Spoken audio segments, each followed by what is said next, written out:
All right, football season is here, and that's a good thing. That means you can stop playing around in your Robinhood market account and start focusing on what you enjoy, which is sports. MyBookie is the place to get in on the action this football season. The games are twice as exciting with some skin in the game, and when you win, you get paid fast. MyBookie has live in-game betting on every NFL game. They've got the most rewarding player perks in the business. Winning season begins today only at MyBookie. So I'm not telling you to start gambling if you don't, but if you do like most of us, then give MyBookie a shot. Use promo code ROB. It's going to double your first deposit up to $1,000. I got to admit, every game, even if being a Jets fan, gets a little bit more exciting when you got some skin in it. So use promo code ROB if you do. It's going to double your first deposit up to $1,000. I don't know about you, but I'm ready for some football. All right, first sign of failure in my Mercedes. It says I'm overheating, but my gauges are going buck wild.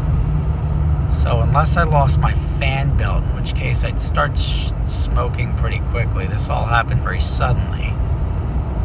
It may be okay. But I'll just keep driving a little bit further. I'll pull over, get it checked out. And as long as I'm not on fire, I'm going to keep driving and see what happens. Worst case scenario, I'm out $1,000. Close enough to my shop that I can Uber over and let this thing burn on the side of the highway. A little speed. Oh. Little speed. Oh, whoa, whoa. There we go. There we go. We're going crazy. It's getting crazy up in here. Does it still think we're overheating? Now let me just dip this exit so I can start it, turn it off and turn it on. That's the good old-fashioned. It also thinks I'm out of gas. I don't know. There's a lot going on right now.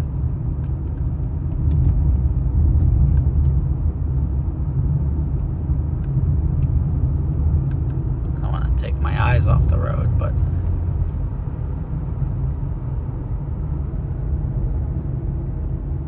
clearly moving.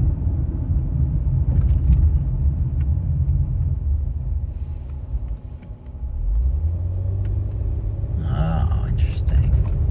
A little sluggish on that.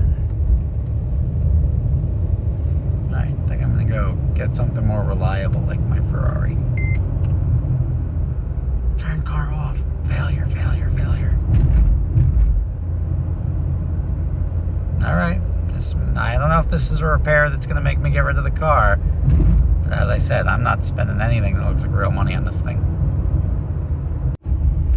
Yo, bro. Stop sign, homie. Got a crippled car coming through.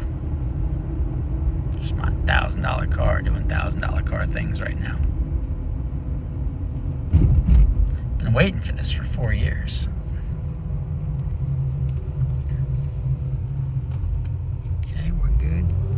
Very sluggish.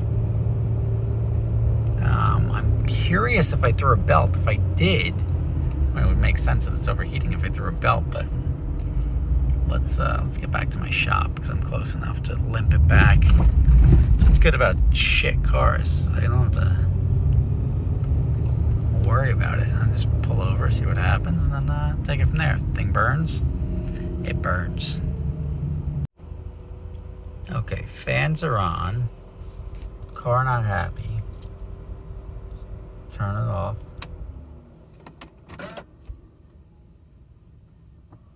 Alright. If it didn't, I'm gonna regret filling it up with gas.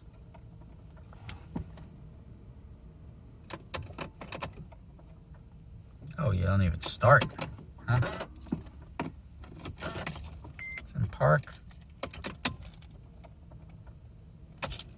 Oh, that's a failure right there. Alright, luckily I'm at my shop, so I can rent myself a car. Let me pop the hood and see what's underneath. Oh, it's because I've exceeded the service speed by 113 miles, I guess. All right, so it's the next day, and it's been a good run, right? So if this thing doesn't work for whatever reason, then I'm not unhappy. Like, I can't even be mad. But I'm going to give it a shot. I gave it the night to sit by itself. I'm going on a flight in a minute to go out and celebrate Matt Farah's grand opening of his West Side Collector Car Garage. But let's give this another crack and see if the hands of time were able to nurture it back to health. All right, let's see if this... Oh yeah. Well, that's a good sign. Service B exceeded. So it's not done. I guess that's a good thing. Look at that. That was just 12 hours of time out. And we're back up and running. Obviously, whatever that issue is has to be fixed. So before I drive this car, I'm going to have it scanned. But that's like new lease on life. Last night, I was like, this thing's toast. And I can't, it's going to rule out. So everybody on Instagram, it's like, it's a battery, it's a fuse. It's the green death on one of the terminals. It's a bad ground. It's a module, because somebody said Hoovy had this on his E320 wagon, and it was a bad, I forget, communications module.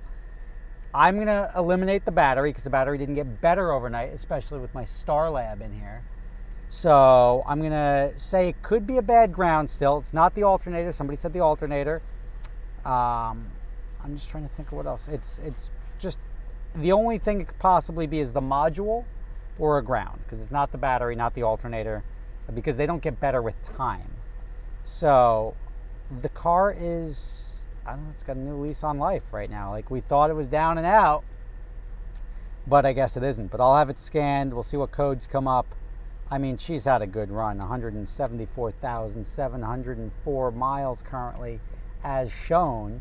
And this is one of those things where you look and you're like, I don't really, I would, when I would get rid of this car, I would say if it was a repair that was over $250, and I say $250 because it may be like $300, if it was like $275, I'm like, no. But I've spent virtually nothing on this car thus far. Every tank of gas, every quart of oil I put into it, I'm like, am I wasting my money? Should I buy 4 quarts of oil or just 2, and then buy 2 more if it makes it to that point?